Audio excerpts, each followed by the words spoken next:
Education Department of Universitas Ahmad Dahlan, Yogyakarta, Indonesia. Our vision is to become an excellent and globalized English education department with Islamic values. We aim to get the students to have readiness to compete in the global era with knowledge and skills which are compatible with the civilizations of 21st century and the 4.0 industrial revolution. To achieve the vision, we provide our institutions with high-skilled staffs, relevant and up-to-date curriculum, and modern infrastructure within a conducive academic atmosphere.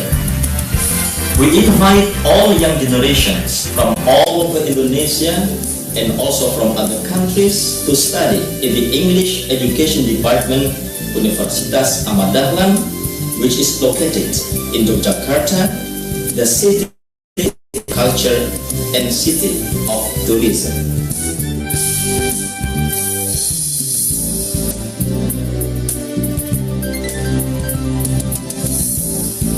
Dear student, I am one of the lecturer in English Department Ahmad Dahlan University. Besides being a lecturer, I also become the director of the international program of Ahmad Dahlan University. I can be like this because I finished from English Department Ahmad Dahlan University in 1998. After I finished, I continue my postgraduate in Gajah Mada University. And then now, I already finished my doctor degree from Lathrop University in London. I'm proud to be one of the graduates from Ahmad Dahlan University. So if you want to be like me, just go and visit English Department Ahmad Dahlan University.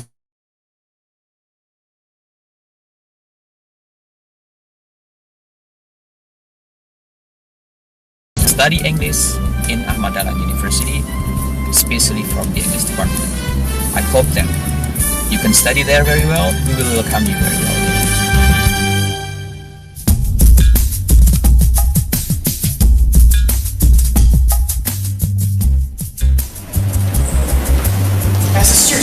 I was engaged in the world of journalism.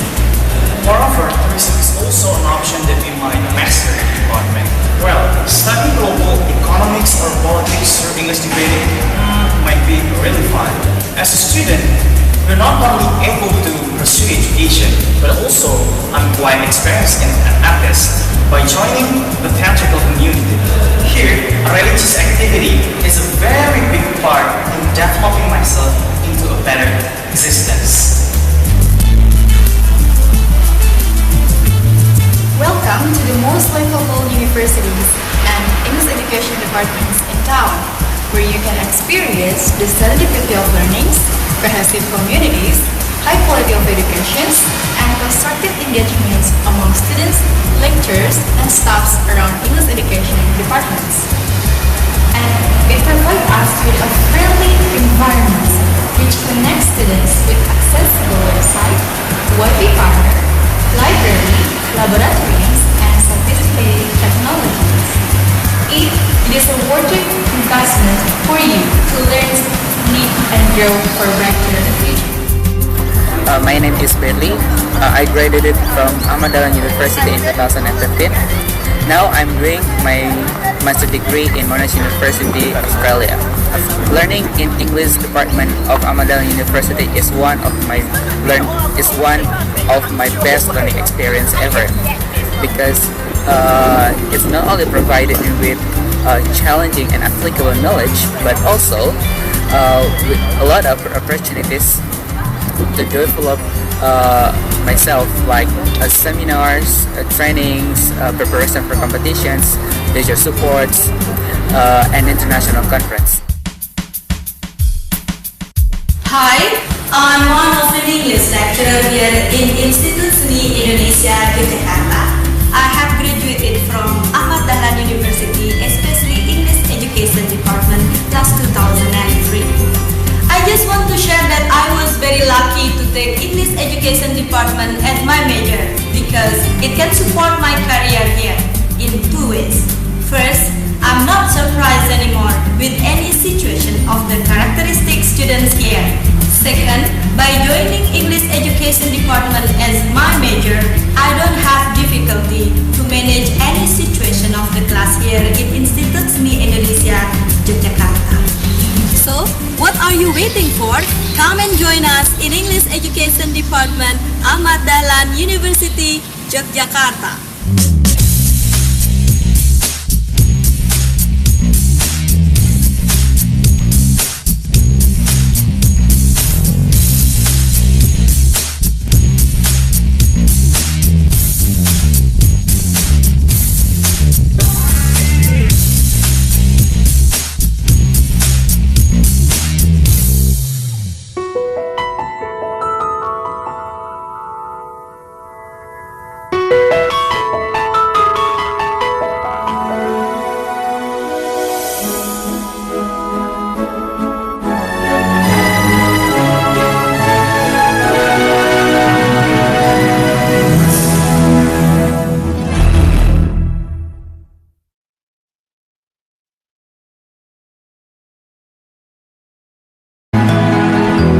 Sebagai salah satu universitas di bawah Persyarikatan Muhammadiyah, Universitas Ahmad Dahlan atau UAD saat ini terakreditasi institusi A. Kampus UAD tersebar di 6 lokasi yang sebagian besar berada di jantung kota Yogyakarta.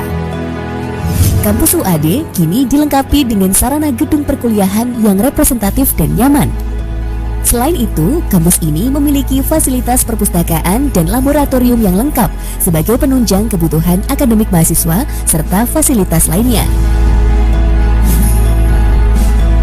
PG PAUD merupakan salah satu program studi di bawah Fakultas Keguruan dan Ilmu Pendidikan atau FKIP, berada di Kampus 5 UAD yang terletak di Jalan Ki Ageng Pemanahan nomor 19 Sorosutan, Yogyakarta.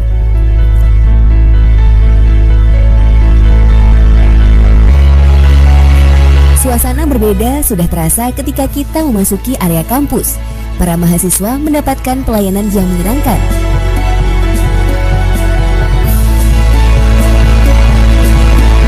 Program studi PG PAUD FKIP UAD berdiri sejak tahun 2011 dan terakreditasi B. Hingga sekarang, program studi PG PAUD telah berkembang pesat dengan berbagai keunggulan dan kiprahnya dalam melayani berbagai kebutuhan masyarakat akan penyelenggaraan pendidikan anak usia dini yang berkualitas. Untuk menyelenggarakan proses pendidikan yang berkualitas bagi mahasiswa, tersedia fasilitas penunjang pembelajaran antara lain perpustakaan dan ruang baca prodi, laboratorium yang terdiri dari laboratorium bengkel karya, laboratorium tumbuh kembang, laboratorium micro teaching, dan laboratorium pelayanan musik.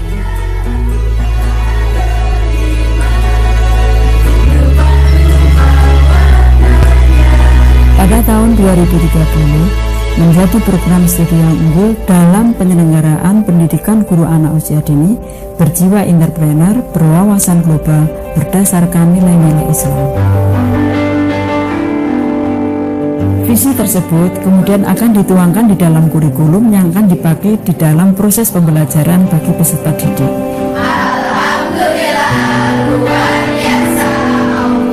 Untuk mewujudkan visi tersebut, maka ada 4 misi yang dijalankan antara lain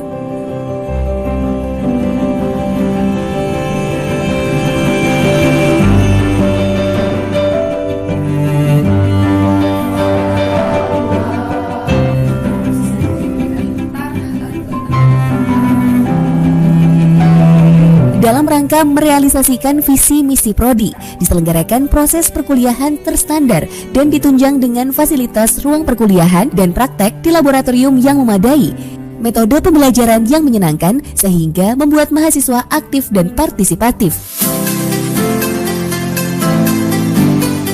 Selain proses perkuliahan yang menyenangkan dan terdapatnya berbagai tawaran beasiswa, seluruh mahasiswa juga mendapatkan pelayanan bimbingan akademik dari dosen pembimbing.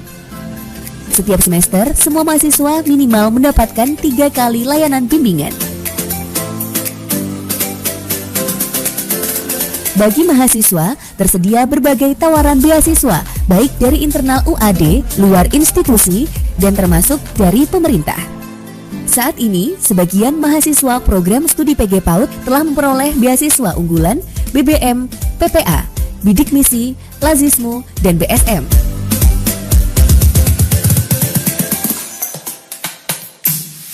Untuk mengasah kreativitas sekaligus melatih daya kritis mahasiswa dalam mengekspresikan ide gagasannya, Sebagian mahasiswa dilatih dalam pers kampus di lingkup internal program studi dengan menerbitkan buletin Mama Papa Adi.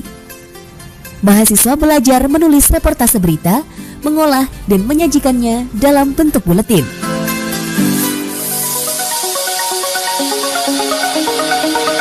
Selain mahasiswa, para dosen pun aktif dalam kegiatan penalaran, keilmuan, dan keahlian.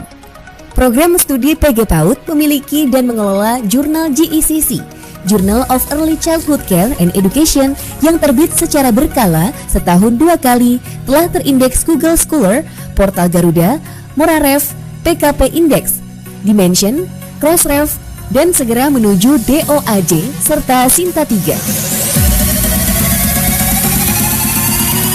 Di samping kegiatan akademik perkuliahan, para mahasiswa diajak untuk aktif belajar berorganisasi dan mengembangkan minat bakatnya dengan mengikuti kegiatan HMPS atau Himpunan Mahasiswa Program Studi. Berbagai kegiatan mulai dari pengembangan keilmuan, pengembangan penalaran minat dan bakat, serta kegiatan sosial pengabdian kepada masyarakat. Melalui HMPS, mahasiswa dilatih kepemimpinan dan manajemen organisasi di bawah bimbingan dosen tim pembina mahasiswa atau TPM. Pembinaan kemahasiswaan yang terkelola dengan baik telah menghasilkan prestasi membanggakan yang meningkat dari tahun ke tahun.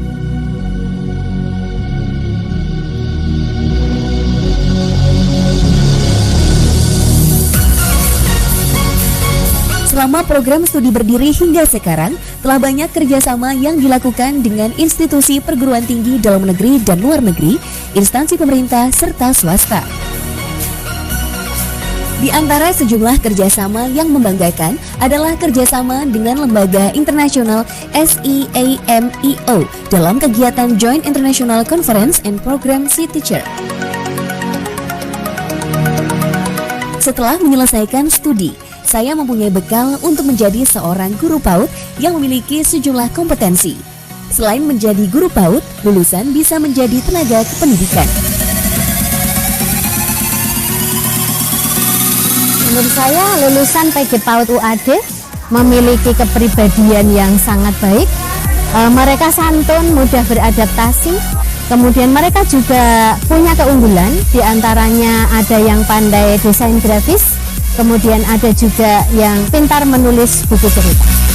Lulusan PG PAUD UAD bisa menjadi contoh dan teladan bagi anak-anak dan bisa dibanggakan. Jangan ragu untuk mewujudkan cita-citamu bersama PG PAUD UAD. Kamilah pendidik anak usia dini sejati.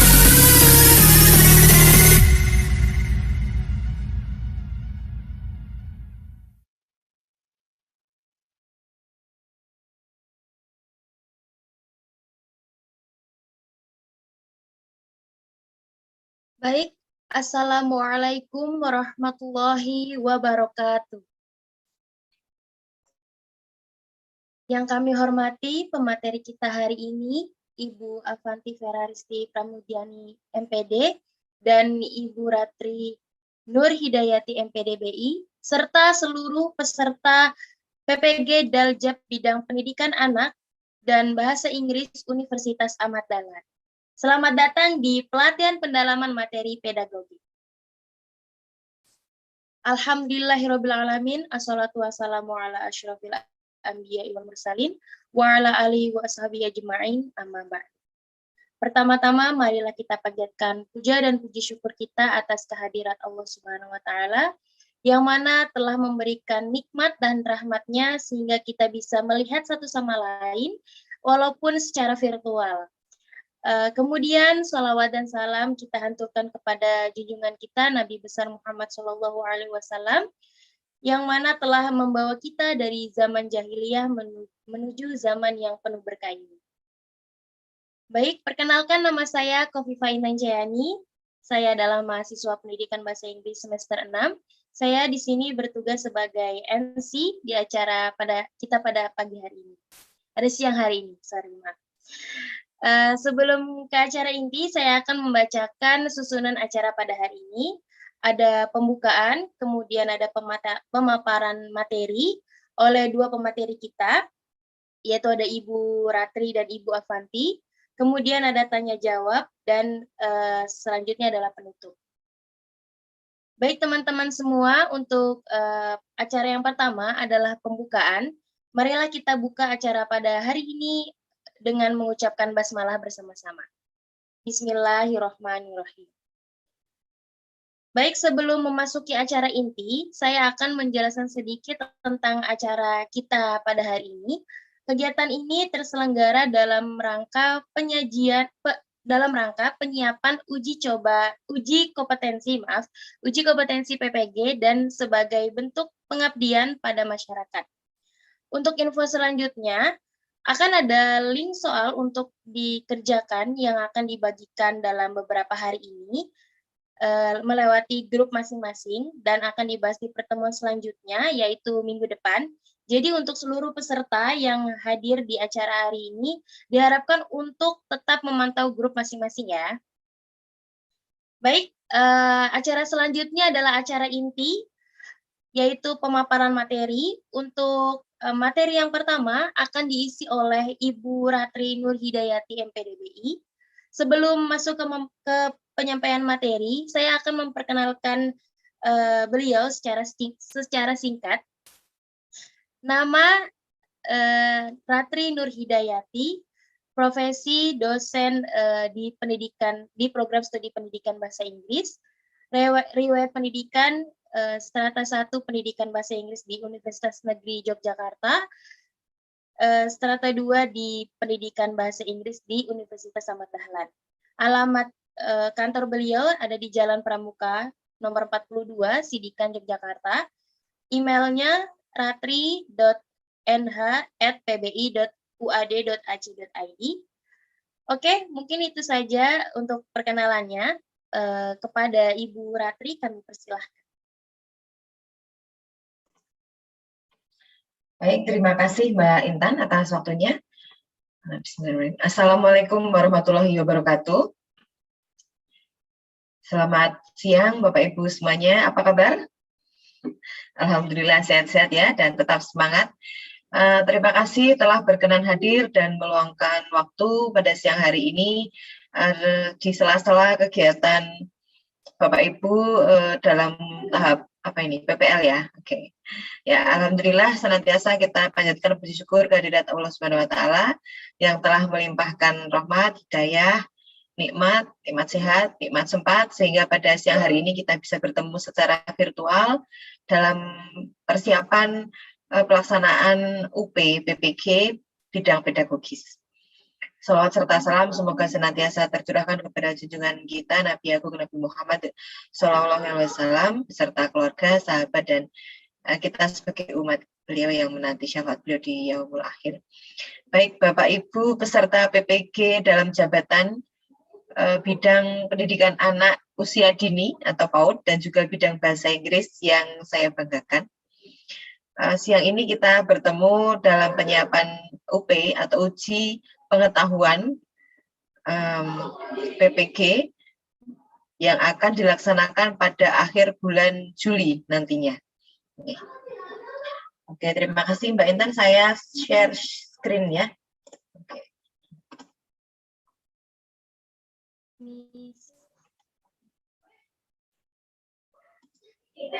Ya, suara saya terdengar jelas nih Bapak Ibu. Oke, kalau yang bahasa Inggris mungkin sudah terbiasa dan agak bosan dengan saya. Kalau yang PAUD mungkin baru pertama atau dua kali ini ya kita ketemu. Baik, seperti yang kita ketahui Bapak Ibu bahwa serangkaian kegiatan yang sudah kita mulai sejak 12 April kemarin itu nanti muaranya ada di uji UKM PPG, uji kinerja mahasiswa pendidikan profesi guru. Di UKM PPG nanti ada dua kegiatan, yaitu satu UKIN atau uji kinerja dan satu lagi uji pengetahuan.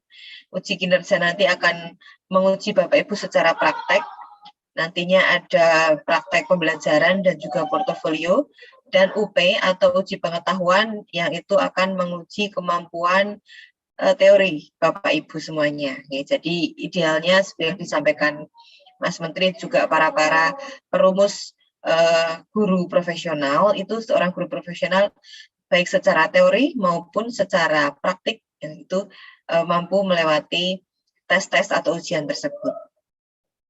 Kemudian uji pengetahuan ini nantinya akan dilaksanakan di LPTK atau di spot-spot tertentu yang ditunjuk itu di wilayah Bapak Ibu masing-masing. Nah, untuk materinya itu ada 2 macam, yaitu materi pedagogik dan juga materi profesional. Materi pedagogi ini nanti secara umum hampir sama, yang membedakan kalau untuk bahasa Inggris hanya di dalam bahasanya, yaitu dalam bahasa Inggris. Kalau yang lainnya itu bahasa Indonesia. Kemudian secara konten itu kurang lebih sama, yaitu tentang karakter peserta didik, kemudian tentang teori-teori pembelajaran, kemudian tentang model-model pembelajaran, strategi belajar, dan juga hal-hal yang bersifat pedagogis lainnya. Sementara kalau hal-hal yang terkait dengan profesional nanti akan sesuai dengan bidang studi masing-masing gitu. Nah, dengan berbagai atau beragamnya materi yang harus dikuasai oleh Bapak Ibu guru itu sudah tercantum dalam modul pedagogis maupun modul profesional yang kemarin Bapak Ibu pelajari sebelum 12 April.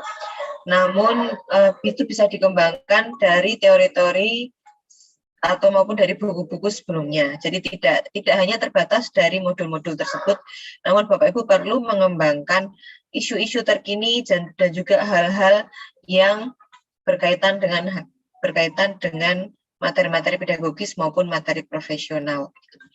Namun karena terbatasnya waktu, sehingga pada siang hari ini saya dan Bu Vera, saya dari bahasa Inggris, Bu Vera dari PAUD, nantinya hanya akan membahas tentang model-model pembelajaran. Oke, kemudian modul pembelajaran yang akan dibahas pada siang hari ini dari saya sendiri itu nanti ada PBL dan PJBL, yaitu problem based learning dan project based learning. Kenapa ini yang dibahas? Karena pada saat penyusunan perangkat kemarin itu sintaks atau pemfasean atau langkah-langkah pembelajaran yang digunakan itu dua model ini.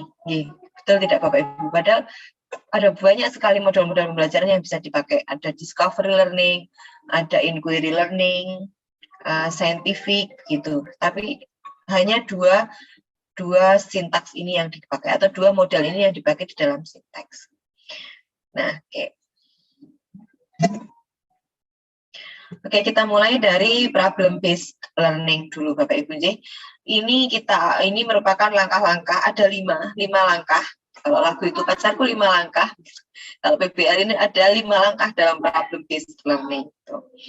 Kemudian problem based learning ini harus ada semua dalam RPP, dalam kegiatan RPP, sehingga dalam satu RPP yang memuat sintaks problem based learning itu bisa jadi tidak hanya diselesaikan dalam satu tatap muka, tapi satu RPP tadi bisa diselesaikan dalam 2 atau 3 kali tatap muka, mengingat panjangnya atau komprehensifnya langkah-langkah dalam problem based learning ini. Yang pertama adalah orientasi siswa pada masalah. Jadi ketika kita mau mengajarkan suatu topik atau suatu KD menggunakan problem based learning, kita sodorkan masalah dulu kepada siswa, kemudian mereka akan brainstorming, nanti akan ke 4C, apa itu? Critical thinking ya, atau creative thinking, nanti akan menstimulasi siswa ke sana. Kemudian setelah itu guru akan mengorganisasi siswa, ini akan membantu mengatur siswa bagaimana atau mencari solusi alternatif untuk menyelesaikan masalah tersebut. Langkah yang ketiga yaitu membimbing penyelidikan. Dalam hal ini guru sebagai fasilitator, beliau akan membimbing mahasiswa dalam menginvestigasi, dalam menyelesaikan masalah yang tadi sudah disampaikan oleh guru. Kemudian berikutnya mengembangkan dan menyajikan hasil karya. Jadi solusinya tadi apa, itu nanti penyajiannya dalam bentuk apa. Apakah tertulis, apakah spoken atau oral atau lisan, ataukah nanti dikumpulkan secara tertulis, ataukah secara pameran ya, jadi ditulis di kertas yang bagus, kemudian nanti ada semacam showcase gitu untuk siswa memamerkan hasil karyanya atau bagaimana. Kemudian yang terakhir ada analisis dan evaluasi. Di tahap yang terakhir ini nanti guru akan membantu siswa untuk merefleksi, kemudian mengevaluasi hal-hal apa yang sudah mereka pelajari, kemudian hal-hal apa yang perlu mereka maintain untuk mereka lakukan lagi ke depannya, atau hal-hal apa yang perlu diimprove supaya nanti ke depan tidak terjadi lagi hal-hal semacam itu. Kemudian kelebihan dari project based learning itu adalah metode yang efektif untuk memahami isi pelajaran. Karena di sini nanti guru sebagai fasilitator dan siswa akan mencari sendiri. Jadi ini juga mirip-mirip inquiry. Siswa akan menemukan solusi dari masalah yang sudah disampaikan oleh guru. Sehingga ini sangat efektif karena ketika siswa itu mencari dengan dirinya sendiri, dia akan lebih paham gitu daripada ketika diajarkan oleh guru. Ketika guru memberikan ceramah atau memberikan penjelasan kepada siswa, itu tidak semua yang diberikan guru bisa dipahami oleh siswa. Tapi ketika siswa yang memahami atau mencari tahu sendiri, itu akan lebih mudah bagi siswa untuk menguasai suatu topik tersebut. Kemudian menantang kemampuan siswa serta memberikan kepuasan untuk menemukan pengetahuan baru. Ya, jadi ketika dalam proses menemukan solusi tadi, siswa akan merasa tertantang untuk mencari solusinya atau menyelesaikan masalah yang diberikan oleh guru. Sehingga hal ini nanti bisa memicu siswa itu memperoleh ilmu pengetahuan baru lagi. Nah, disitulah nanti rasa kepuasan siswa akan timbul ketika dia bisa menyelesaikan masalah. Nah, ketika siswa ini belum bisa menyelesaikan masalah, guru perlu untuk menyemangati, memotivasi supaya siswa tersebut tidak dimotivate atau dia kemudian kalau bahasa Jawa itu ngelukro gitu ya. Tapi dia tetap bersemangat untuk fokus pada tujuan yaitu menyelesaikan masalah gitu. Kalau misalnya kita ada masalah dalam prosesnya, itu bukan tujuannya yang dirubah tapi caranya yang dirubah. Tapi tujuannya tetap agar masalah tadi ada solusinya. Kemudian yang ketiga, meningkatkan aktivitas pembelajaran siswa. Jadi yang biasanya siswa itu mencatat, mengerjakan soal, ini karena ada suatu masalah sehingga siswa aktivitasnya akan bertambah sesuai dengan masalah tersebut. Bisa jadi nanti siswa akan pergi ke perpustakaan untuk mencari referensi baru. Atau bisa jadi siswa harus mewawancarai rekan sebaya atau guru atau ahli atau sumber yang bisa digali informasinya. Atau bisa jadi nanti siswa melakukan kegiatan-kegiatan yang tadinya belum dilakukan oleh siswa yang akan menjadi pengalaman baru. Kemudian berikutnya mengaplikasikan materi yang selama ini diajarkan ke dalam kehidupan nyata. Jadi kalau tadinya itu siswa itu hanya secara teoritis menguasainya, namun dengan adanya problem based learning ini nanti mahasiswa akan bisa menerapkan teori yang sudah mereka peroleh itu ke dalam kehidupan nyata. Kemudian mengembangkan pengetahuan baru hasil dari brainstorming. Tidak menutup kemungkinan ketika siswa itu mencari solusi, itu siswa akan memperoleh pengetahuan baru. Seperti misalnya penelitian kualitatif ya dari brainstorming. Oh ternyata jadi begini ya. Oh ada ilmu baru yang mereka peroleh. Jadi tidak hanya untuk menyelesaikan masalah, tapi bisa jadi ada ilmu baru yang diperoleh oleh mahasiswa. Seperti kalau akreditasi itu ada IKU dan IKT. Ada indikator kinerja utamanya untuk menyelesaikan masalah dan tambahannya itu nanti mereka ada ilmu baru yang belum tentu mereka, yang tidak mereka bayangkan akan memperoleh itu. Kemudian belajar bertanggung jawab atas pembelajaran yang dilakukan. Karena nanti siswa itu akan merasa harus menyelesaikan masalah tersebut sehingga dia bagaimanapun caranya harus menemukan solusi dari masalah tersebut. Itu akan mengembangkan atau rasa tanggung jawab siswa, responsibility. Nah, kalau siswa belajar bertanggung jawab dalam penyelesaian masalah ini nanti bisa mereka terapkan dalam semua lini kehidupan mereka. Ketika mereka dalam kehidupan nyata, dalam kehidupan berteman, keluarga dengan keluarga di rumah atau teman di tetangga, itu mereka juga punya sikap responsibility atau soft skill yang harus mereka kembangkan. Dan ini secara teori tidak bisa dipelajari, tapi ini hanya dipelajari ketika mahasiswa atau siswa itu melakukannya sendiri. Kemudian menunjukkan bahwa pelajaran yang dipelajari di kelas itu merupakan sesuatu yang harus dimengerti, bukan hanya belajar dari guru atau baca buku. Jadi kalau misalnya pelajaran itu mereka hanya menghafal, itu suatu saat daya ingatan itu akan menurun. Tapi ketika dia memahami, tapi dia agak lupa, itu nanti ada keyword atau ada kunci yang bisa membuat mereka merecall lagi ingatan yang sudah mengendap dalam otak kecil. Tapi maksudnya ketika mereka paham, dia bisa menerapkannya. Tapi kalau sekedar ingatan itu nanti suatu saat lama-lama bisa hilang. Kemudian problem based ini lebih menyenangkan karena prosesnya itu dan setiap tahapannya siswa tidak hanya menulis, mencatat, dan mengerjakan soal, tapi ada berbagai cara untuk menemukan solusi dari masalah tersebut. Kemudian mengembangkan kemampuan siswa untuk berpikir kritis dan menyesuaikan dengan pengetahuan baru. Ketika dia punya solusi A tapi belum sesuai, belum tersolusikan masalahnya, dia akan mencari solusi B. Ketika dia memikirkan solusi B ini, ada efeknya enggak, ada sisi negatifnya enggak. Jadi mereka akan didorong untuk berpikir secara kompleks. Kemudian meningkatkan minat siswa untuk belajar terus-menerus bahkan di luar sekolah. Siswa itu kan pada dasarnya punya minat belajar yang tinggi dan selalu tertantang untuk mencoba hal-hal yang baru. Sehingga ketika mereka menemukan sebuah solusi, aha gitu ya, eureka. Nah itu dia akan merasa puas dan nantinya dia akan selalu ingin belajar lebih lagi, dan nantinya ini akan mengarah ke autonomous learners. Kalau mereka sudah punya rasa ingin tahu yang tinggi, nanti guru tinggal mendampingi, tinggal memotivasi, tinggal memfasilitasi. Tidak harus apa-apa materi itu diberikan semuanya dari guru, tapi siswa bisa mencari dari berbagai sumber.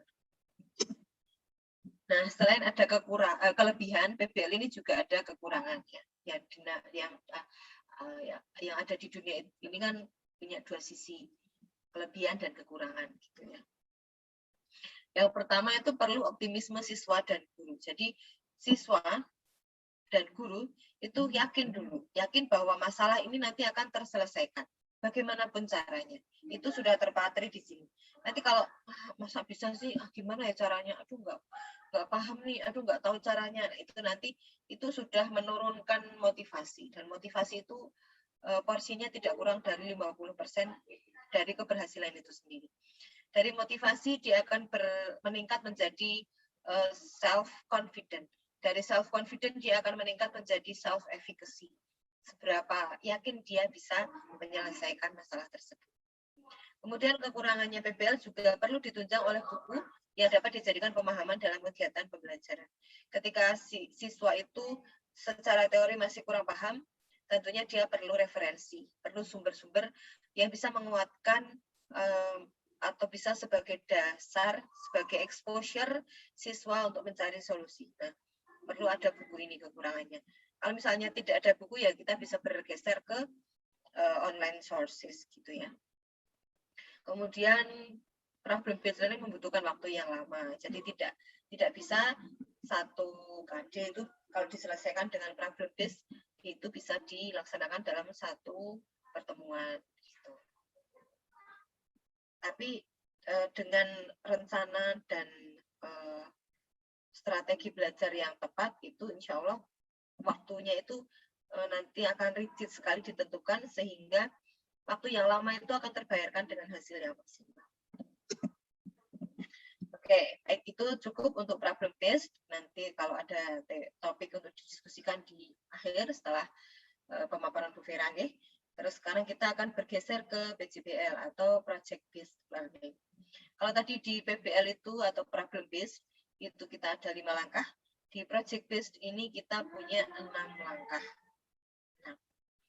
Nah, kalau problem based itu dimulai dengan masalah, kalau project based itu dimulai dengan penentuan pertanyaan mendasar. Jadi nanti guru akan memberikan pertanyaan yang menggelitik dan mengarah kepada topik yang akan dibahas dan proyek yang akan dikerjakan. Gitu.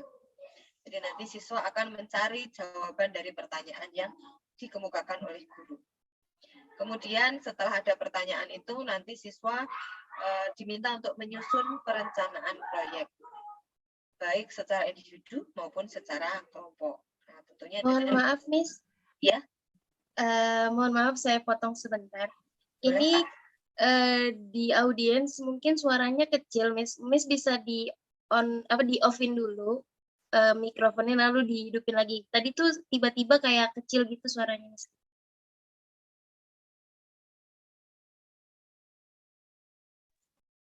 Oke, baik. Apakah suaranya sudah lebih keras? Halo, Mbak Intan atau Mbak Vita? Enggak, ini tetap yang kayak tadi, seperti yang tadi. Enggak itu gimana ya? Untuk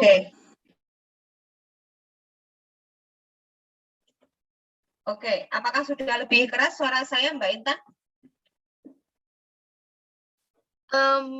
Mungkin Miss Ratrinya bisa lebih keras lagi gitu. Nah, udah berarti Miss.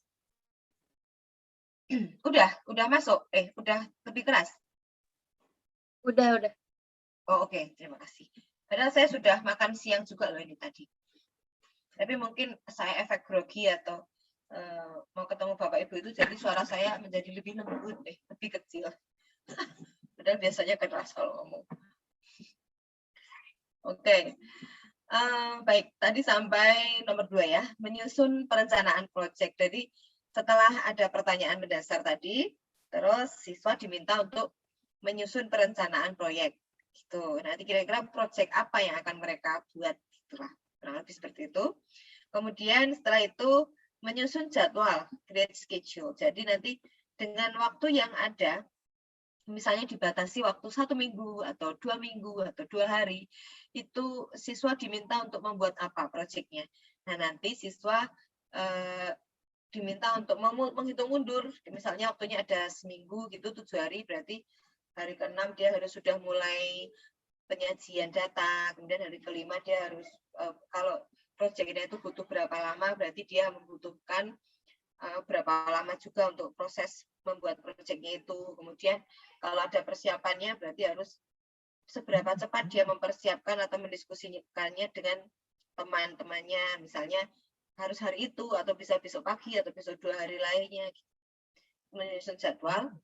Ini akan melatih siswa untuk berpikir secara disiplin dan secara makro. Jadi dia akan bisa merencanakan masa depannya, atau 1 semester nanti dia harus targetnya nilainya berapa, terus dia harus belajar apa, atau setiap harinya di setiap minggu itu dia harus ngapain aja selain sekolah, harus belajar materi-materi, atau dia juga harus belajar ekstra atau belajar skill-skill lainnya.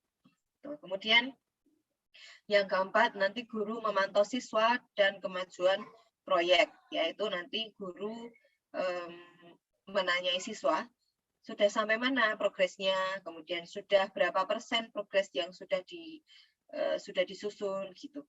Itu akan bisa mengukur keberhasilan siswa. Jadi dari perharinya itu sudah kelihatan, oh hasilnya memang bagus karena progres dari hari ke hari memang dikerjakan secara telaten. Karena proses itu kan tidak mengkhianati hasil. Selain itu, ketika guru itu memantau siswa, siswa juga akan lebih bersungguh-sungguh lagi dalam mengerjakan. Oh, ini Pak Guru dan Bu Guru intens sekali nih menanyai, perhatian sekali. Berarti harus ada progres setiap harinya, supaya nanti ketika ditanyai Pak Guru atau Bu Guru, sudah ada kemajuannya. Gitu. Kemudian yang kelima, nanti Bapak Ibu Guru akan menilai hasilnya sesuai dengan rubrik yang sudah disusun. Karena bisa jadi proyek yang Bapak Ibu berikan ke siswa itu belum ada rubriknya.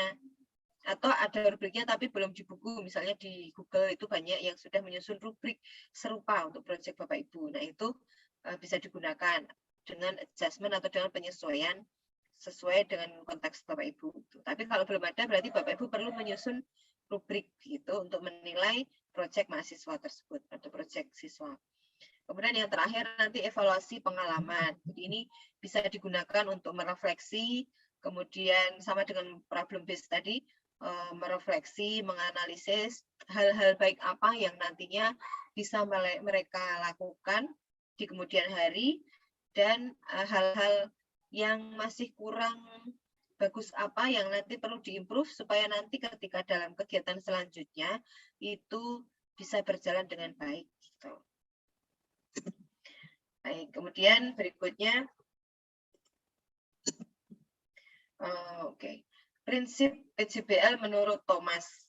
Ini dalam bukunya Wena tahun 2011. Yang pertama adalah sentralistis. Sentralistis itu ini adalah pusat dari strategi belajar. Jadi strategi belajar apapun itu nanti tersentral pada project base ini. Semuanya nanti akan bermuara pada project base. Jadi ketika mereka diminta untuk membuat project itu strategi belajar apapun nanti bisa masuk ke situ. Kemudian pertanyaan penuntun itu kuncinya karena di awal itu guru memberikan pertanyaan yang menstimulus peserta atau peserta didik atau siswa untuk mencari atau menyusun proyek yang akan dia lakukan. Kemudian investigasi konstruktif itu dengan didampingi guru atau dengan bantuan guru nanti siswa akan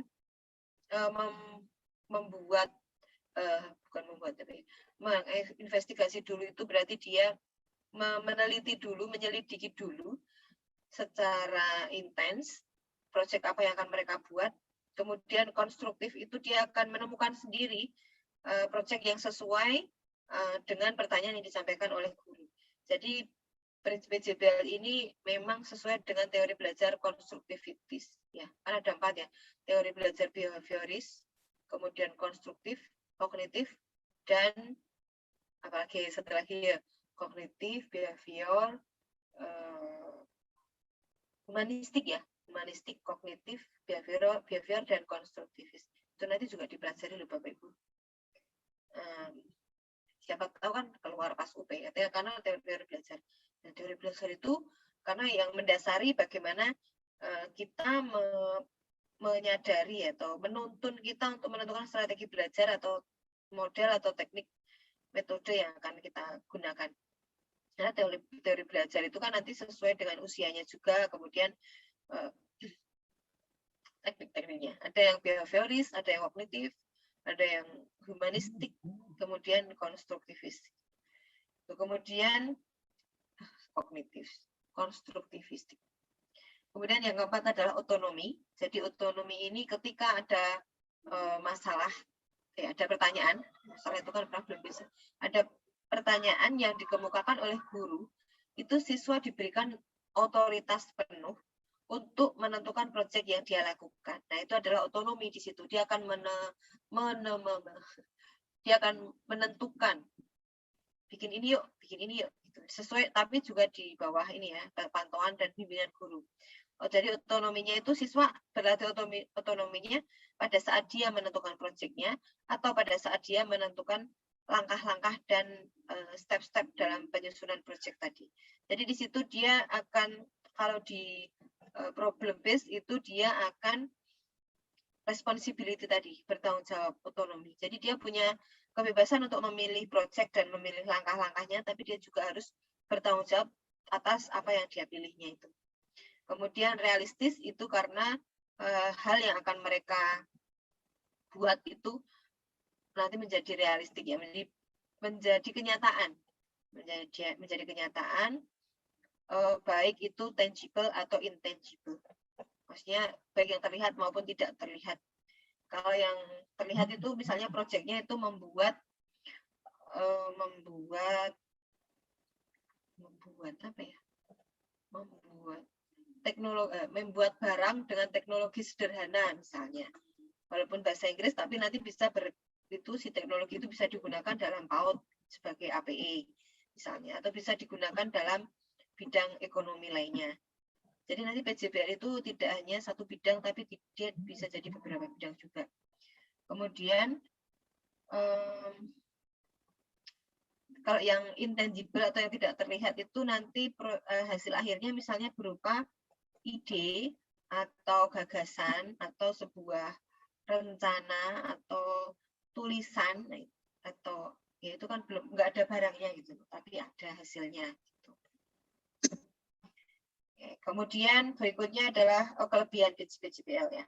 Kelebihannya ini bersifat terpadu dengan kurikulum sehingga tidak memerlukan tambahan apapun ya, karena ketika siswa itu menyusun suatu proyek ya sudah itu nanti itu dari berbagai arah, berbagai sisi itu ya, dari sisi sikapnya sudah dapat, sisi pengetahuannya, sisi keterampilannya itu nanti sudah masuk di situ semua.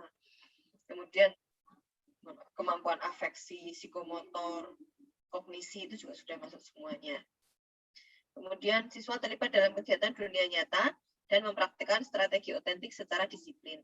Karena ada jadwalnya tadi, nanti kalau dia tidak disiplin, nanti bisa jadi hasilnya tidak seperti yang ditargetkan. Hasilnya tidak selesai sesuai waktunya, misalnya. Gitu ya. Kemudian siswa bekerja secara kolaboratif untuk memecahkan masalah yang penting. Nah, dia perlu berkolaborasi dengan teman, atau dengan guru, atau dengan ahli, atau dengan sumber lain. Dan pada saat siswa belajar secara kolaboratif nanti, ini akan melatih siswa atau akan menstimuli kemampuan soft skill siswa. Dari mulai dia berkomunikasi, kemudian dia bernegosiasi, dia menyampaikan pendapat, itu nanti akan melatih soft skill siswa tadi. Kemudian teknologi terintegrasi sebagai alat penemuan kolaborasi dan komunikasi dalam mencapai tujuan pembelajaran penting dalam cara-cara baru. Jadi nanti pada saat ada proyek ini, pembelajaran berbasis proyek, akan ditemukan sebuah alat atau teknologi ini sebagai alat untuk penemuan. Jadi hasilnya tadi ya, hasilnya itu sebagai penemuan atau hasil kolaborasi dan komunikasi dalam mencapai tujuan. Jadi si proyek itu, hasil karyanya itu merupakan sebuah hasil karya dari proses penemuan, proses kolaborasi, dan proses komunikasi dalam tahap-tahap pembuatannya. Kemudian, masih ada satu, meningkatkan kerjasama guru dalam merancang dan mengimplementasikan proyek-proyek yang melintasi batas-batas geografis atau bahkan melompat zona waktu. Agak ngeri juga ya, melompat zona waktu. Ini sebenarnya sudah melompat zona waktu ya Pak. Yang bahasa Inggris itu kan kebanyakan dari WITA dan WIT. Sementara saya ada di WIB. Jadi zonanya sudah beda. Kita ada di zona nyaman kan ya. Oke, maksudnya ini dengan adanya proyek ini, bisa jadi proyek yang disusun siswa itu skalanya kecil. Dalam skala kecil itu satu sekolah. Tapi bisa jadi dia antar sekolah. Bisa jadi antar daerah, antar pulau, antar negara. Bahkan kalau zona waktu itu ya tadi di WIB, satu di WIT bisa. Gitu. Kalau misalnya batas geografis ya yang di luar daerah tadi. Oke. Itu beberapa kelebihan PJPL. Nah, kekurangannya ini kalau problem based tadi aja, kalau problem based itu kan tidak ada hasil karyanya yang secara terlihat ada ya. Tapi kalau proyek ini kan hasilnya harus ada nanti ya. Sebenarnya juga ada proyeknya. Nah, itu tentu waktu dan waktunya lebih panjang lagi dan ada biaya yang harus dikeluarkan. Kalau orang Jawa katanya Jerbasuki mau beyo gitu ya. Jadi kalau kita mau memperoleh sesuatu itu kadang ada modal yang harus kita keluarkan. Kalau di sini biaya ya. Dan modal itu nggak cuma harus biaya, ada waktu jelas, biaya jelas, energi fisik maupun psikis mental ya. Kemudian ide-ide pikiran itu juga merupakan modal kita yang harus kita keluarkan.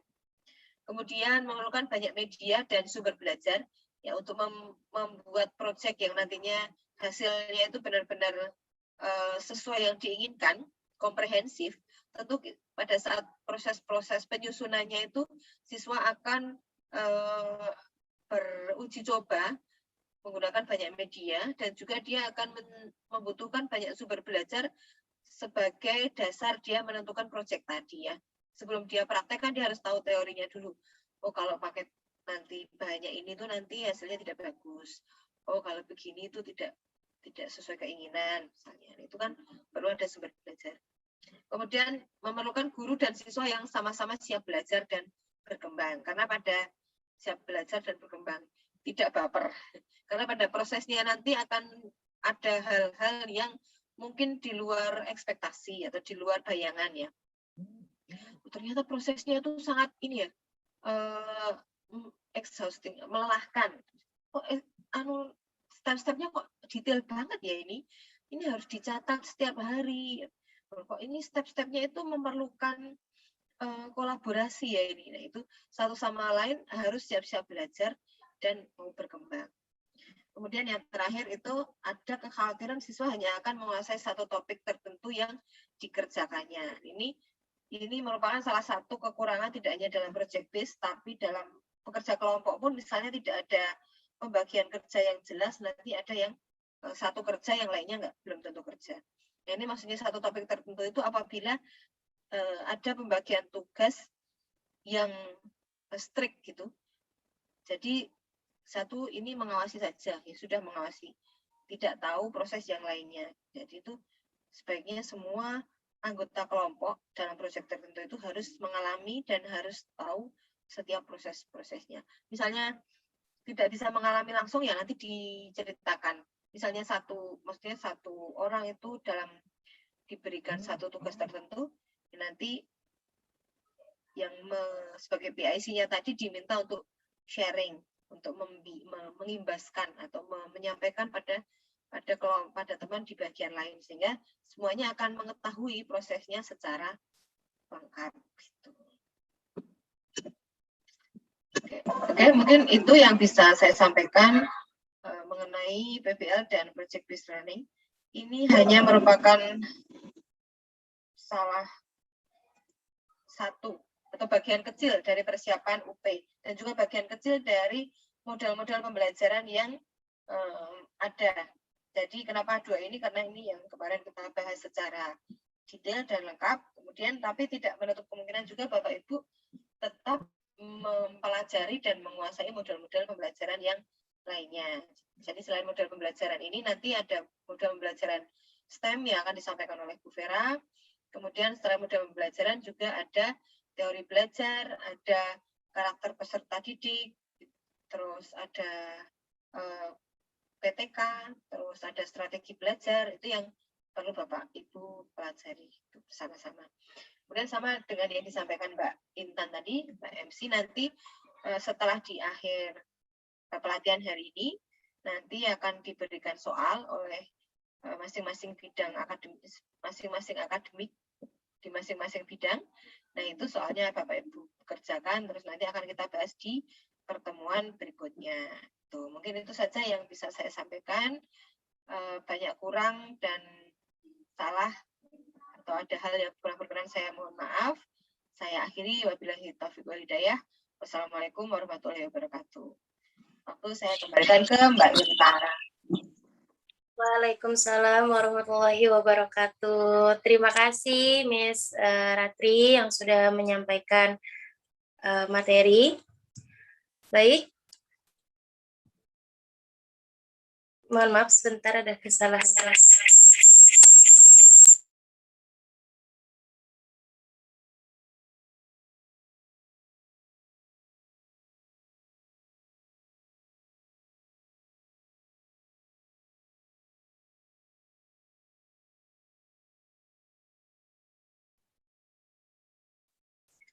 Baik, untuk selanjutnya,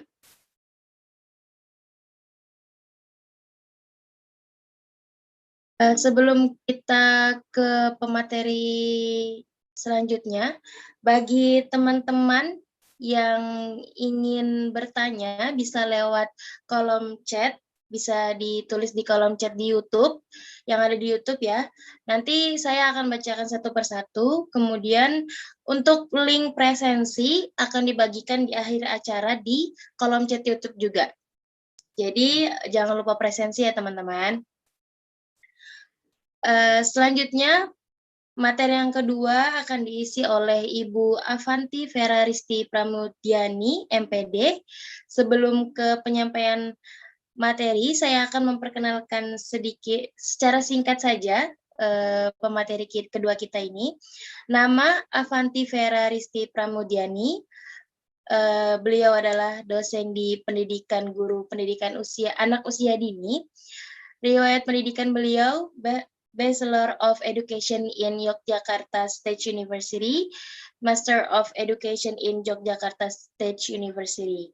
Alamat beliau Gang Manyar Dampit RT 4 RW 2 Martoyudan, Magelang, Jawa Tengah. Dan emailnya ada avanti.pramudiani@pgpaud.uad.ac.id. Baik, kepada Ibu Avanti kami persilahkan. Terima kasih Mbak Intan atas waktunya. Bismillahirrahmanirrahim. Assalamualaikum warahmatullahi wabarakatuh semuanya Bapak Ibu mahasiswa PPG dalam jabatan baik yang ada di tahun 2020 ataupun tahun 2021. Sebelumnya saya izin share dulu share screen-nya Sudah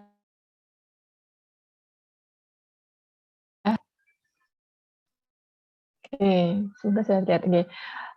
Sebelumnya saya ucapkan terima kasih sebelumnya kepada Mbak Intan atas waktunya. Kemudian yang kedua yang saya hormati Ibu Ratri atas materi yang sangat luar biasa tadi kaitannya dengan PBL dan PGBL gitu yang wow itu tantangan yang tidak mudah ya terutama untuk kita sebagai seorang pendidiknya. Tidak lupa selawat dan salam kita sampaikan kepada junjungan berita Nabi Muhammad SAW. Oke, hari ini Ibu-Ibu sebagaimana yang tadi mohon maaf Bapak dan Ibu, saya lupa ada PBI kan banyak Bapak-bapaknya ya. Bapak Ibu, hari ini yang tadi mana disampaikan oleh Mbak Intan ya, adalah permulaan untuk Bapak Ibu melakukan persiapan UP yang nanti akan dilakukan di akhir Juli. Jadi jangan berhenti menunggu saya atau Bu Rati sebagai tim akademik menyampaikan materi, tapi apa yang kami sampaikan itu sebagai yang namanya inspirasi atau sebagai batu loncatan. Oh, tadi Bu Rati menyampaikan tentang PBL itu apa sih gitu ya? Mungkin Bapak Ibu pengen mendalami lebih lanjut lagi, silakan dibuka lagi modul-modul yang sudah yang sudah diberikan di dalam LMS ataupun yang sudah diberikan oleh para dosen pengampu. Begitu juga ketika nanti saya menyampaikan tentang STEM, mungkin nggak sih ya STEM ini bisa diterapkan dalam proses pembelajaran khususnya ada di PBI ataupun di PAUD gitu ya. Itu juga silakan nanti setelah ini Bapak Ibu semuanya mulai membuka kembali catatan-catatannya, membuat catatan tipis ya, bukan kepean ya Bu. Jadi catatan-catatan tipis kecil, not-not yang nanti bisa dijadikan sebagai bahan belajar. Kemudian saya ingatkan kembali juga yang tadi disampaikan oleh Mbak Intan, pembawa acara kita. Setelah ini akan ada yang namanya latihan soal ya. Jadi beberapa hari ke depan akan kami buatkan Google Classroom untuk nanti Ibu-ibu bisa Bapak Ibu bisa mengikuti yang namanya latihan soal. Nah, di latihan soal itu akan dites secara kognitif kemampuan Bapak Ibu menguasai modul-modul yang sudah diberikan selama proses PPG. Nah, minggu depan lagi kita bertemu kembali gitu ya dengan saya dan Bu Ratri. Nanti kita akan membahas lagi tentang soal-soal mana yang memang dianggap belum bisa dikuasai oleh Bapak Ibu gitu ya. Nanti kita akan bahas dan lebih mendalam. Jadi tadi sudah di-mention ada teori belajar, ada karakter peserta didik, kemudian mungkin ada tantangan abad pembelajaran abad 21 ataupun yang lain sebagainya. Itu khusus untuk pedagogi. Belum lagi nanti kalau Bapak Ibu akan diberikan materi yang kaitannya dengan profesionalisme. Nah, nanti akan lebih banyak lagi. Jadi karena banyaknya materi ini mumpung masih ada waktu kurang lebih 1 bulan dalam persiapan UP-nya, silahkan setiap hari tetap terus belajar dan jangan lupa tetap jaga kesehatan ya Bapak Ibu, karena itu modal yang utama. Oke, kali ini saya akan menyampaikan atau akan men-sharekan atau membagi sedikit pemahaman saya kaitannya dengan STEM ya atau Science, Technology, Engineering dan Matematik ya. Mungkin bagi Bapak Ibu yang pernah mendapatkan pelatihan ini sudah bukan lagi hal umum ya, apalagi konsep STEM ini sangat-sangat sedang booming ya di mana-mana ya, tidak hanya di teman-teman yang ada di kelas 12 atau ada di SMA kelas 3 ya, khususnya di anak-anak IPA, tapi sudah mulai diterapkan di semua jenjang pendidikan. Nah, apa hubungannya STEM dengan PJBL atau PBL yang tadi sudah disampaikan oleh Bu Ratri ya? Saya akan mengelingkan sedikit sebelum saya masuk kepada kepada materi saya tentang STEM gitu ya.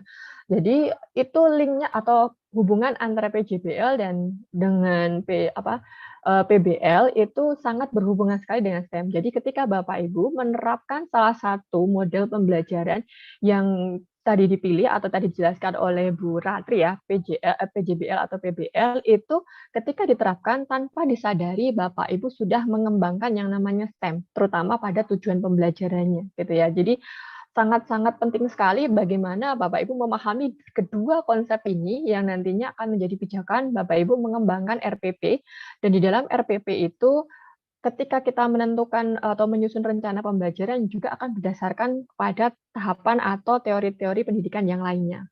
Ingat, kalau ada yang bilang teori itu tidak sama dengan praktek, berarti dia tidak memahami teori yang sesungguhnya, karena teori akan berkorelasi dengan prakteknya. Gitu. Jadi kita akan belajar tentang teorinya dulu, sehingga besok ketika praktek, Bapak Ibu sudah tidak kebingungan lagi. Oke. Pertama, saya akan menyampaikan tentang sejarahnya dulu, biar Bapak Ibu biasa kan ada ini ya, ada tak kenal maka tak sayang gitu ya. Jadi kita akan kenal dulu dengan sejarahnya STEM. Bagaimana STEM ini kok bisa ya masuk ke dalam yang namanya dunia pendidikan.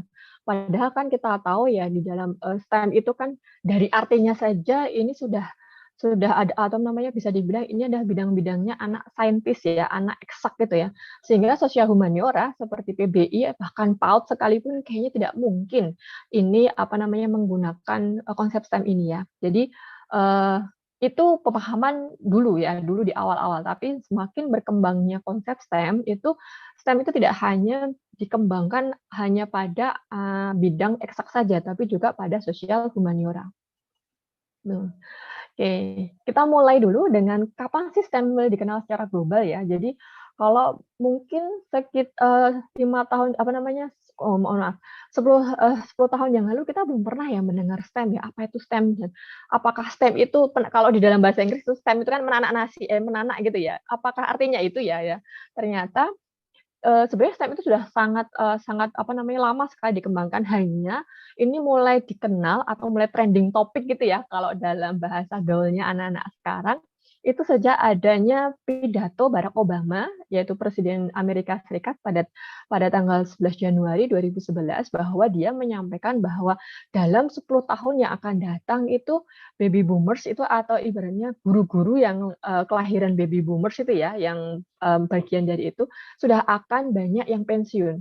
Dan kita harus menyiapkan nih guru-guru yang bisa menggantikan mereka, di mana mereka bisa menggabungkan antara bidang saintik, teknologi, engineering, dan matematika gitu. Nah, dari situlah orang-orang mulai ngeh ya, emang bisa ya menggabungkan antara ke semua bidang pembelajaran itu menjadi sebuah kegiatan, dan itu bisa diterapkan di semua jenjang pendidikan ya.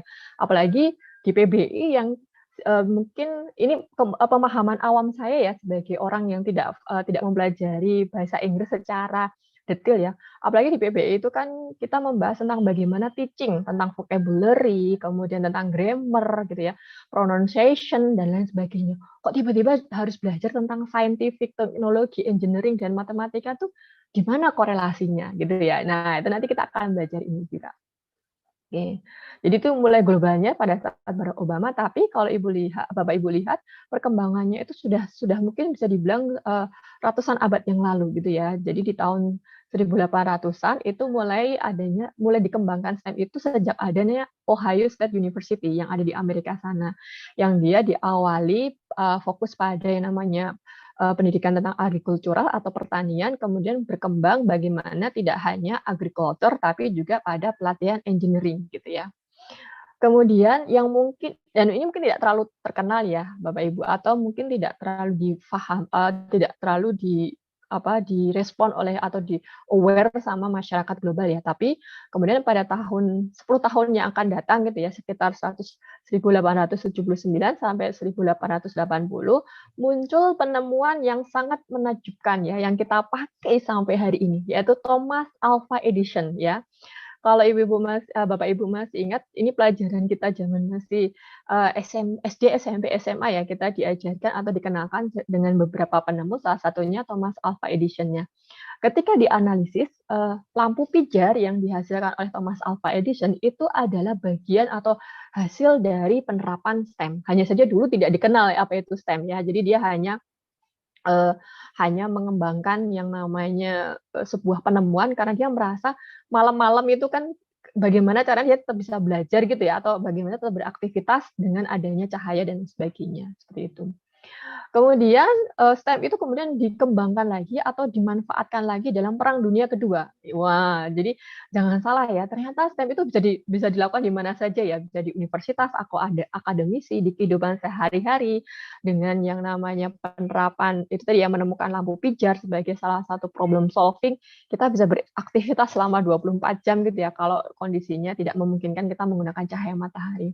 Kemudian yang paling juga mengejutkan, terutama untuk saya gitu ya, ketika saya mempelajari STEM, ternyata Perang Dunia Kedua itu sangat-sangat sangat identik atau sangat berhubungan sekali dengan STEM ya, karena di Perang Dunia Kedua itu kita mendengar yang namanya bom Hiroshima, Nagasaki, kemudian berbagai jenis senjata, dan itu dikembangkan dari yang namanya STEM ya. Jadi awal mulanya STEM itu. Dan itu kemudian berkembang lagi kalau Perang Dunia Kedua itu lebih banyak ke bom dan sebagainya. Pada tahun 1957 Uni Soviet ya, atau Rusia ya sekarang namanya, itu meluncurkan satelit ya, namanya Sputnik gitu ya, Sputnik 1, di mana Sputnik ini juga merupakan hasil dari hasil dari STEM itu ketika diterapkan dalam sebuah teknologi seperti itu. Kemudian agak mungkin bukan dilupakan ya, tapi mungkin tidak terlalu banyak di blow up ke dalam ini ya, ke media yang lebih global ya. Jadi STEM itu tetap dikembangkan di Amerika sana. Kemudian pada 1990 ini ada sebuah badan di bawahnya government Amerika, dia mengembangkan STEM, tapi nama awalnya itu bukan STEM, tapi SMAT gitu ya, Science, Mathematics, Engineering, dan Teknologi ya, dikembangkan oleh National Science Foundation ya, di mana SMAT ini atau STEM ini itu difokuskan hanya pada anak di grade 12 atau kelas 12. Kalau di Indonesia berarti anak 3 SMA ya, anak kelas 3 SMA yang fokus pada bidang-bidang STEM, atau kalau di Indonesia itu anak-anak yang mengambil IPA. Jadi anak-anak yang mengambil bahasa atau IPS nggak akan dikenalkan oleh yang namanya oleh yang namanya ini STEM ini gitu ya. Jadi dulu sangat eksklusif sekali bahwa STEM ini hanya untuk anak-anak IPA. Nah, kemudian setelah selanjutnya atau kemudian berkembang sampai saat ini, STEM mulai diterapkan di seluruh jenjang pendidikan. Kalau di jenjang yang tinggi ya, mulai dari SD, SMP, SMA, bahkan perguruan tinggi, STEM itu tidak menggunakan art, jadi hanya STEM ya. Tapi kalau ketika masuk ke dalam pendidikan anak usia dini, kita menambahkan satu poin lagi yang namanya art atau STEAM gitu ya. Jadi bagaimana ada perbedaan antara kedua tidak ada perbedaan antara keduanya, hanya penekanannya ketika PAUD itu menggunakan art sebagai bagian dari STEM, tapi kalau jenjang yang lain tidak menggunakan art. Oke, mohon maaf ya Bapak Ibu kalau pronunciation saya salah ya, karena saya bukan orang bahasa Inggris gitu ya. Jadi kalau saya membaca STEM itu salah, nanti mohon dikoreksi gitu ya.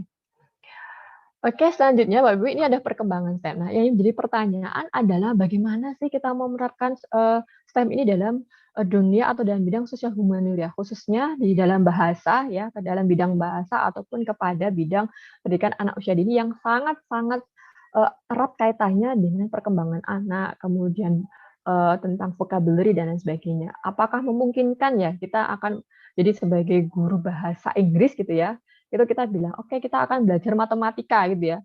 Tapi apakah saya harus belajar matematika dengan menggunakan bahasa Inggris ya? Jadi mengajarkan tentang berhitung, mengajarkan tentang tentang penjumlahan, kemudian logaritma, kemudian limit dan sebagainya dalam bahasa Inggris. Apakah saya harus seperti itu ya untuk teman-teman di bahasa Inggris ya?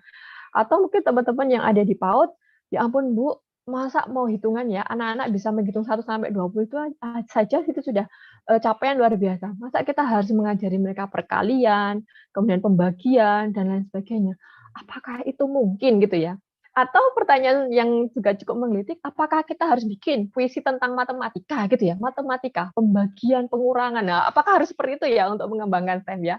Atau ini, karena STEM itu kan ada scientificnya ya dari S ya. Apakah kita harus melakukan percobaan di dalam kelas gitu ya? Jadi pakai baju laboratorium, kemudian pakai alat-alat laboratorium, Microsoft dan lain sebagainya gitu ya. Apakah harus seperti itu? Nah, itu akan kita jawab hari ini dengan cara kita pahami dulu apa yang dimaksud dengan STEM yang akan kita terapkan dalam bidang sosial humaniora. Oke. As for science gitu ya. Jadi sebelum saya masuk ke setiap bidangnya STEM, saya akan membagi menjadi beberapa hal dulu. Pertama, kalau kita tadi ya sudah sepakat menggunakan yang namanya model pembelajaran PJBL ataupun PBL, itu artinya kita sudah punya kerangkanya bahwa kita akan mengembangkan sebuah pembelajaran dengan atau berpijak pada problem atau project yang akan kita kembangkan selama proses pembelajaran itu ya. Nah, pada saat kita sudah menentukan problem atau masalah atau misalnya permasalahan apa yang bisa kita angkat di dalam kelas kita, kemudian atau kita sudah menentukan proyek apa yang akan kita lakukan selama proses pembelajaran, apa selanjutnya yang harus saya lakukan. Berarti Bapak Ibu bisa memilih yang namanya pendekatan pembelajaran ya. Jadi saya ulang sekali lagi, pertama modelnya apa? Modelnya bisa PBL atau PJBL. Kemudian STEM itu masuk ke dalam yang namanya pendekatannya ya, karena kalau model itu berarti Bapak Ibu harus menyiapkan lingkungan secara fisik dan non fisiknya. Kalau pendekatan itu Bapak Ibu hanya cukup mengambil yang namanya konsepnya saja, teoritisnya saja. Jadi tidak perlu yang nanti kita harus ke laboratorium, bawa baju laboratorium gitu ya, kemudian pakai Microsoft Office, gelas ukur gitu ya dan lain sebagainya. Tidak perlu gitu. Nah, oleh karena itu artinya dalam setiap STEM nanti itu tidak serta-merta harus seperti teman-teman yang ada di bidang eksak gitu ya. Tapi kita mengambil yang namanya konsep atau pendekatannya bagaimana sains ini bisa diterapkan di dalam proses pembelajaran kita ya. Jadi mulai dari pertama sains ya. Sains atau S for science gitu ya. Semoga pronunciation saya benar gitu ya. Oke, bagaimana kita menerapkan ini? Jadi Bapak Ibu semuanya, secara natural atau secara alami anak itu adalah scientific ya atau saintis peneliti. Ya, jadi artinya ketika kita menerapkan STEM tadi, kita tidak perlu lagi menyiapkan yang namanya tadi laboratorium, kemudian teman-teman dari PBI nanti nanti ini di bahasa Inggris kan ya semuanya ya, kemudian tanya ke guru IPA-nya untuk minta materinya, kemudian materinya di bahasa Inggris kan. Jadi kayak seperti transtool atau translate dari bahasa Indonesia ke bahasa Inggris, tidak perlu ya, tapi bagaimana aktivitas di dalam kelas Bapak Ibu tadi, baik di bahasa Inggris ataupun di PAUD itu mengedepankan kemampuan yang mengembangkan saintifik anak ya. Satu, mengamati atau mengobservasi gitu ya, jadi anak diminta untuk mengamati sesuatu, monggo bisa apa saja ya. Kalau kaitannya dengan PBI ya mungkin materi PBI gitu ya. Kalau PAUD misalnya kaitannya dengan subtema atau topik bahasan yang sedang dikembangkan di PAUD gitu nih. Kemudian tahap selanjutnya adalah menanya.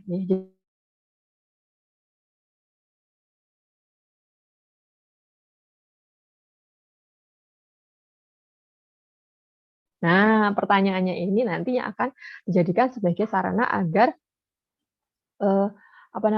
sarana sebagai peserta didik atau anak didik kita itu bisa mengumpulkan konsep-konsep atau pengetahuannya. Nah, nanti akan masuk kepada tahapan mengumpulkan informasi atau data gitu. Setelah dia tahu, oh yang saya amati, contoh misalnya saya mengamati laptop gitu ya. Kemudian saya lihat apa saja yang ada di laptop itu, bagian-bagiannya, fungsinya dan sebagainya. Itu kan saya kumpulkan ya. Mulai dari kegiatan menanya, mengamati dan sebagainya. Nah, saya mulai melakukan analisis atau mengasosiasikan.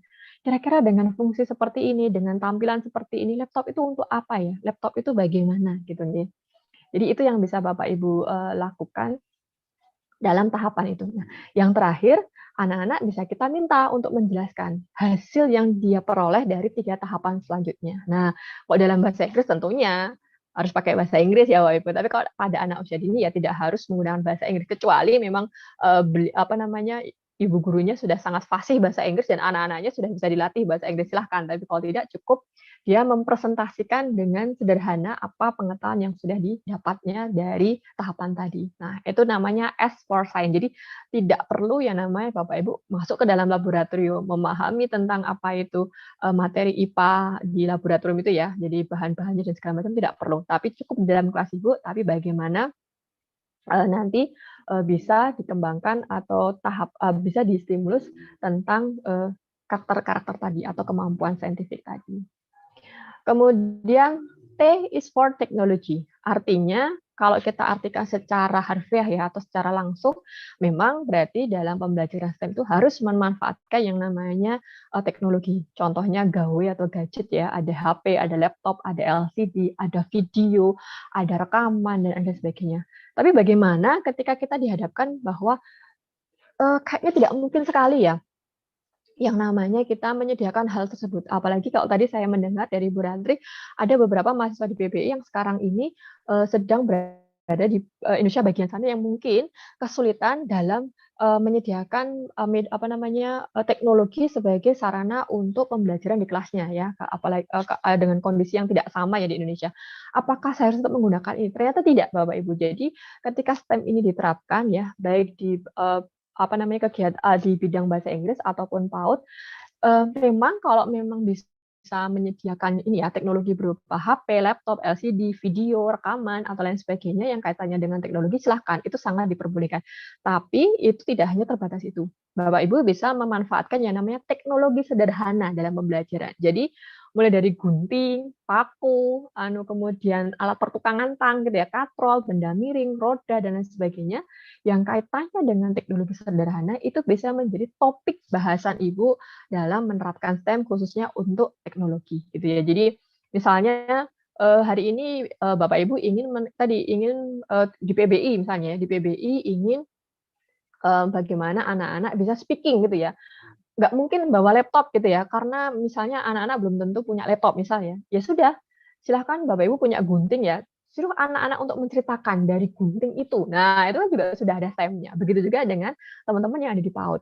Kan nggak mungkin ya anak PAUD itu dikasih satu laptop gitu ya, kemudian disuruh untuk kerjain laptop. Wah, sangat-sangat tidak memungkinkan sekali. Nah, apa yang dilakukan? Silahkan sama gitu ya, gunakan gunting sebagai salah satu alat atau bahan dalam proses pembelajaran. Tanpa Bapak Ibu sadari itu sudah menerapkan yang namanya STEM gitu. Jadi sangat-sangat simpel sekali gitu ya. Kemudian E untuk engineering gitu ya. Waduh, engineering, masa saya harus ini ya? Saya harus bawa alat-alat berat gitu ya. Kemudian saya harus bawa atau saya harus bawa yang namanya sepeda motor atau mobil untuk saya otak-atik atau bawa listrik gitu ya. Yang nanti bisa saya jadikan sebagai topik untuk pembelajaran di dalam kelas saya. Tidak harus Bapak Ibu ya. Kan kita tidak menguasai itu semua ya, tapi kita bisa bagaimana kita memberikan atau yang namanya menerapkan tadi kan sudah mulai ada saintifiknya tadi ya di depan gitu ya. Bagaimana anak-anak kita minta untuk dia menjadi seorang teknisi. Teknisi itu artinya apa? Dia menjadi orang problem solver gitu ya. Oh, dia tahu apa yang harus diselesaikan dari permasalahan yang dihadapi gitu ya. Dan selain itu juga diminta anak-anak untuk menggunakan atau memanfaatkan material atau benda-benda di sekitarnya untuk memecahkan masalah tersebut ya. Jadi dia bisa mendesain, menyusun, membangun, itu akan menjadi salah satu bagian dari engineering gitu. Jadi membangun itu tidak harus kalau dalam teknis itu tidak harus membangun rumah gitu ya, tapi bagaimana dia membangun sebuah desain gitu untuk bisa menyelesaikan permasalahannya, itu juga menjadi bagian dari STEM juga gitu. Kemudian M atau math untuk matematika sama nih. Jadi kalau kita berpikir matematika kan biasanya hanya hitungan ya. Ada yang namanya hitungan penjumlahan, pengurangan, perkalian dan pembagian. Apakah juga harus saya ibaratnya kok tadi ya di PBI saya harus mengartikan itu semua gitu ya, dan juga teman-teman yang ada di PAUD gitu ya. Apakah saya harus mengajarkan penjumlahan, pengurangan, perkalian dan pembagian ya? Padahal secara capaian pembelajaran itu belum ada gitu ya pada konsep matematika pada anak usia dini. Tidak perlu khawatir Bapak Ibu. Jadi ketika kita menerapkan STEM dengan math atau matematika pada bagian ini, Bapak Ibu bisa mengembangkan atau bisa mengajarkan tentang ukuran besar kecil gitu ya, volume, jarak atau konsep matematika bagaimana runtutan ya. Jadi kalau matematika itu kan kita runtut ya.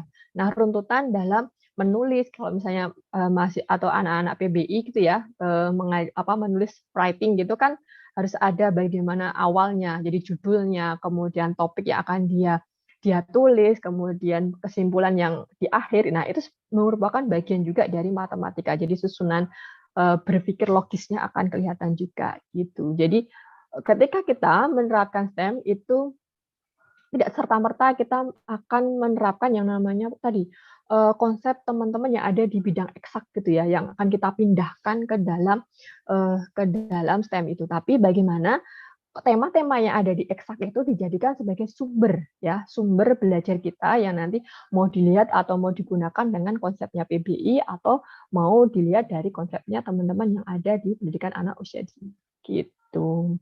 Mungkin itu saja Bapak Ibu penjelasan awal dari saya khususnya kaitannya dengan STEM. Nanti akan kita bahas lebih lanjut lagi setelah Bapak Ibu mengerjakan soal-soal yang akan kami berikan, dan ketika Bapak Ibu mulai mengerjakan akan muncul mana materi yang bisa yang sudah dipahami dan mana belum, sehingga nanti Bapak Ibu bisa berdiskusi dengan kami di minggu depan kaitannya untuk membahas soal-soal yang sulit itu. Itu saja Mbak Intan, waktunya saya kembalikan.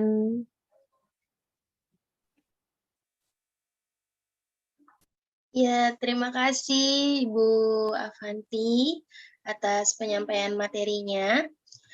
Baik, dua pemateri kita sudah menyampaikan materinya, maka kita langsung saja lanjut ke sesi tanya jawab. Bagi Bapak Ibu yang ingin bertanya, bisa mengirimkan pertanyaannya lewat kolom chat yang ada di YouTube. Nanti saya akan bacakan satu persatu, seperti itu. Sepertinya udah ada pertanyaan ya tadi. Sebentar saya cek.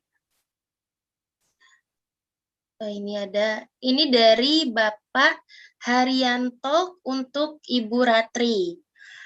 Pertanyaannya adalah, berapa lama idealnya satu RPP dengan model PBL diajarkan? Apakah 3 pertemuan maksimal atau seperti apa, Bu? Seperti itu. Mungkin bisa dijawab dulu, Ibu Ratri. Oke, ya. Terima kasih Pak Hari pertanyaannya. Ini sangat bagus sekali ya pertanyaannya. Jadi PBL itu kan kita tadi ada 5 langkah. 5 langkah itu kan tidak mungkin kalau diselesaikan dalam satu pertemuan. Nah, dalam penyusunan RPP itu kita perlu melihat ada berapa hari efektif dalam satu semester.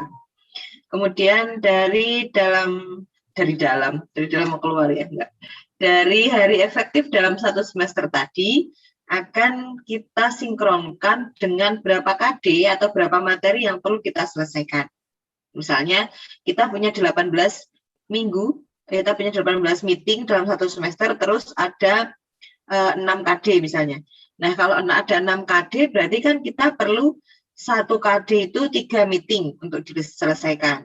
Nah, dalam 6 KD yang perlu kita selesaikan tadi, apakah ada yang bisa diselesaikan kurang dari 3 meeting atau perlu diselesaikan lebih dari 3 meeting. Ini yang perlu penyesuaian, tapi kita rata-rata dulu.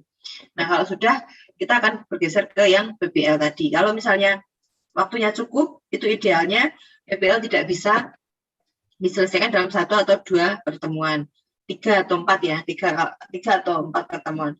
Misalnya 4 pertemuan itu nanti ada 5 langkah.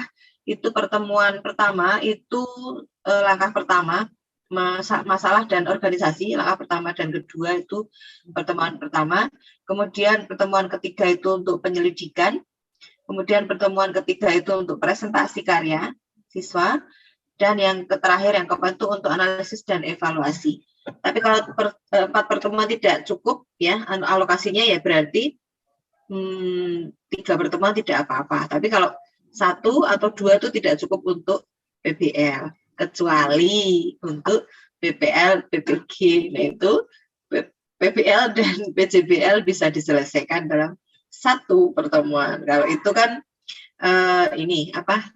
special case ya, jadinya memang itu kasus khusus dan kita perlu ada strategi khusus karena memang kita dibatasi waktunya hanya prakteknya 1 kali dan kita hanya punya 10 siklus 10 harian gitu. Jadi itu mau nggak mau hanya 1 kali pertemuan saja untuk melaksanakan PPL dan PCPL. Tapi kalau kita dalam kondisi real, situasi nyata, itu tidak mungkin diselesaikan dalam 1 atau 2 pertemuan ya, minimal 3 atau 4 gitu. Jadi ada beberapa pertemuan yang itu bisa mengsubsidi pertemuan untuk KD yang lainnya. Jadi yang tergantung dari kedalaman KD. Misalnya KD-nya kalau bahasa Inggris itu ada KI, KD, KI 3 dan KI 4 ya untuk pengetahuan dan keterampilan. Kalau keterampilannya mereka itu KI, KD-nya itu diminta untuk lisan dan tulisan, berarti kan dia ada 4 skill-nya itu ada. Tapi kalau hanya lisan, berarti dia hanya speaking dan listening. Tapi kalau tulisan itu hanya reading dan writing. Itu nanti tergantung dari kedalaman KD untuk menyusun RPP-nya dan juga model pembelajarannya. Jadi kadang-kadang ketika kita menyusun RPP itu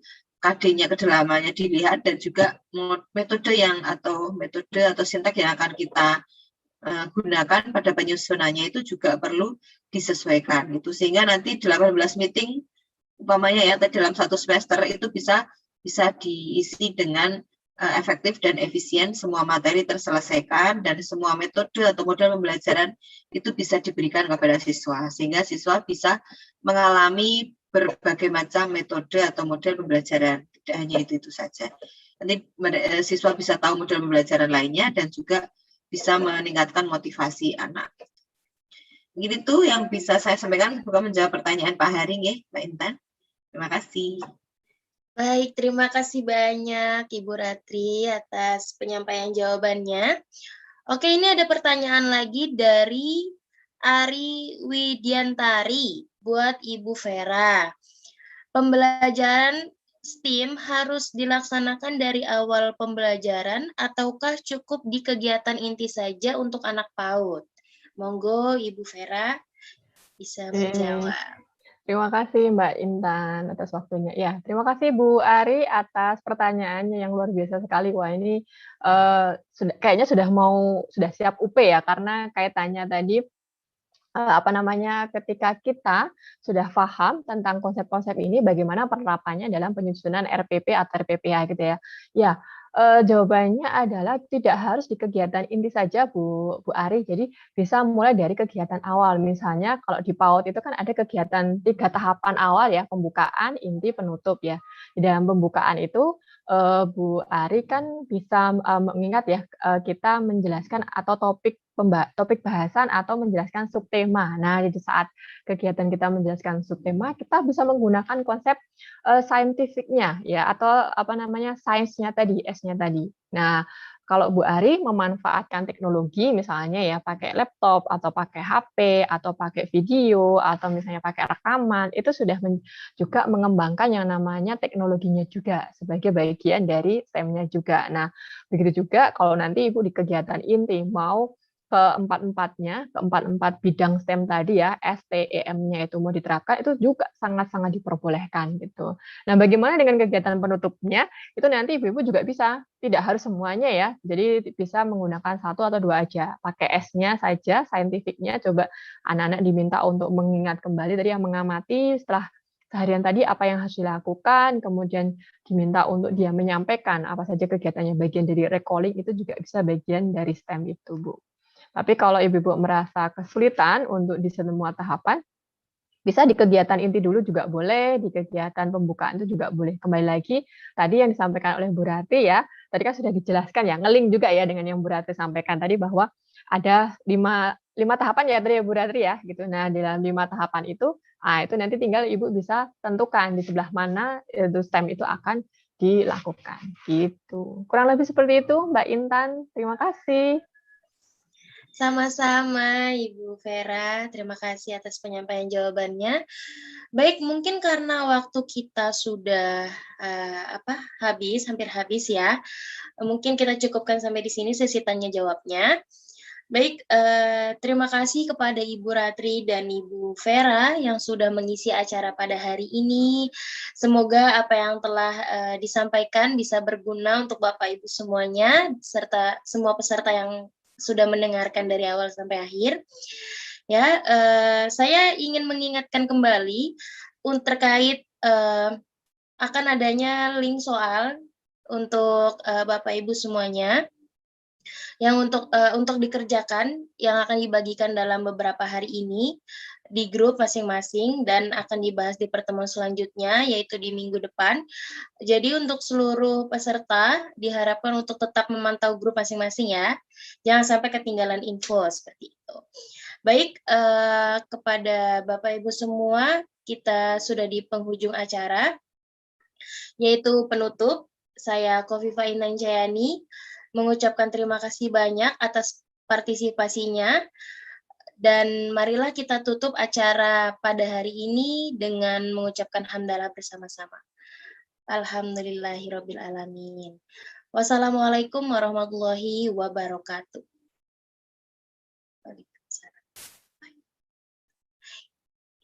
Ini ada sesi foto ya enggak ya, Bu? Sesi foto bareng itu enggak ya? Ada dong di Zoom, tapi kalau di Zoom tuh nggak bisa foto bareng.